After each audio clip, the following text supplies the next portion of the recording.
أولئك الذين اشتروا الضلالة بالهدى فما ربحت تجارتهم وما كانوا مهتدين. مثلهم كمثل الذي استوقد نارا فلما أضاءت ما حوله ذهب الله بنورهم وتركهم في ظلمات لا يبصرون. صم بكم عمي فهم لا يرجعون.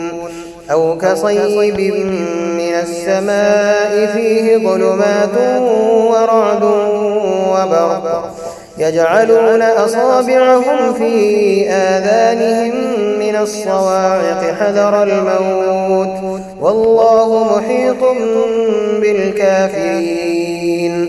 يكاد البرق يخطف أبصارهم كلما أضاء لهم مشوا فيه وإذا أظلم عليهم قاموا ولو شاء الله لذهب بسمعهم وأبصارهم إن الله على كل شيء قدير.